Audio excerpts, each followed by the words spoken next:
സംസ്ഥാനത്ത് വീണ്ടും ജീവനെടുത്ത് കാട്ടാന. തൃശൂർ അതിരപ്പിള്ളിയിൽ കാട്ടാനാക്രമണത്തിൽ ആദിവാസി യുവാവ് കൊല്ലപ്പെട്ടു.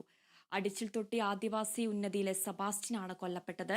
തേൻ ശേഖരിച്ച് മടങ്ങി വരുന്നതിനിടെ വനാതിർത്തിയിൽ വെച്ചായിരുന്നു സെബാസ്റ്റ്യനെ കാട്ടാന ആക്രമിച്ചത്.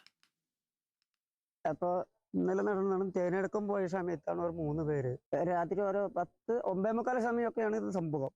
കോളനി തൊട്ടടുത്താണ്. ഇവരെതിരെ രാത്രി തേനെടുക്കാൻ പോയി. ആദിവാസികൾ ഇപ്പൊ തേനിന് ശേഷമാണ്. അതുകൊണ്ട് എല്ലാ ആദിവാസികളും ഇങ്ങനെ തേനെടുക്കാൻ പോകും. ഇങ്ങനെ വഴിയിൽ വെച്ച് ആന തട്ടി.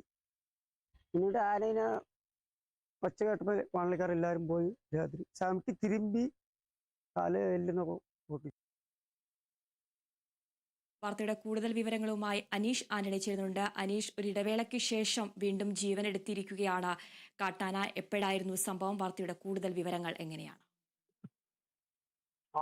അതിദാരുണമായ സംഭവമായി പോയി. കാട്ടാന ആക്രമണത്തിൽ 20 വയസ്സ് മാത്രം പ്രായമുള്ളൊരു യുവാവാണ് അതിദാരുണമായി കൊല്ലപ്പെട്ടിരിക്കുന്നത്. ഇന്നലെ രാത്രി 10 മണിയോടെയാണ് ഇത്തരത്തിൽ ആനയുടെ ആക്രമണത്തിൽ യുവാവിന് മരണത്തിന് കീഴടങ്ങേണ്ടി വന്നത്.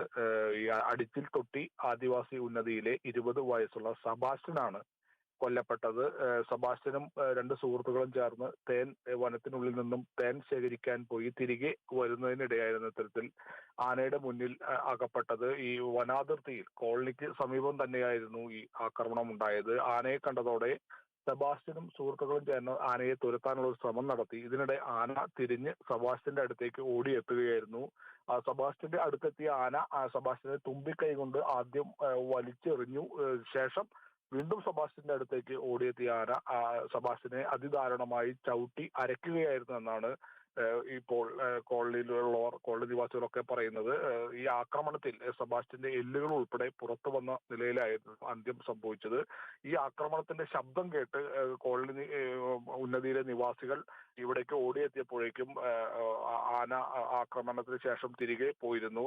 ഈ വിവരം അറിഞ്ഞ് വനംവകുപ്പ് പോലീസും ഉൾപ്പെടെ ഇന്നലെ തന്നെ രാത്രി തന്നെ ഈ സംഭവ സ്ഥലത്തേക്ക് എത്തി മറ്റ് നിയമ നടപടിക്രമങ്ങളെല്ലാം പൂർത്തിയാക്കി. രാത്രി വൈകിയാണ് മൃതദേഹം ചാലക്കുടി താലൂക്ക് ആശുപത്രി മോർച്ചറിയിലേക്ക് മാറ്റിയത്. നിലവിലിപ്പോൾ മൃതദേഹം ചാലക്കുടി താലൂക്ക് ആശുപത്രി മോർച്ചറിയിലാണ് ഉള്ളത്.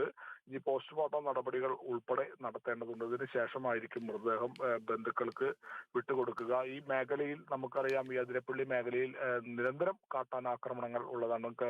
നാളുകൾക്ക് മുൻപ് ആദിവാസി ഊരുമൂപ്പന്റെ ഭാര്യയെ സമാന രീതിയിൽ വനത്തിനുള്ളിൽ വനവിഭവങ്ങൾ ശേഖരിക്കാൻ പോയതിനിടെ കാട്ടാന സമാന രീതിയിൽ ആക്രമിച്ച് കൊലപ്പെടുത്തിയിരുന്നു. അതിനു മുൻപും ഇത്തരത്തിലുള്ള സമാന സംഭവങ്ങൾ നിരവധി ഉണ്ടായിട്ടുള്ള ഒരു പ്രദേശമാണ് ഈ അതിരപ്പള്ളി മലക്കപ്പാറ. ഈ കോളനി, അടിച്ചിൽ തൊട്ടി കോളനി സ്ഥിതി ചെയ്യുന്നത് അതിരപ്പള്ളിക്കും മലക്കപ്പാറയ്ക്കും ഇടയിൽ വനത്തിനുള്ളിലാണ് ഈ കോളനി സ്ഥിതി ചെയ്യുന്നത്. ഇവിടെ പ്രധാന ഉപജീവന മാർഗം എന്ന് പറയുന്നത് തന്നെ വനവിഭവങ്ങൾ, തേൻ ഉൾപ്പെടെയുള്ള വനവിഭവങ്ങൾ ശേഖരിച്ച് നാട്ടിലെത്തിച്ച് വിൽപ്പന നടത്തി അതിൽ നിന്ന് കിട്ടുന്ന വരുമാനമാണ് ഇവരുടെ പ്രധാന ഉപജീവന മാർഗം.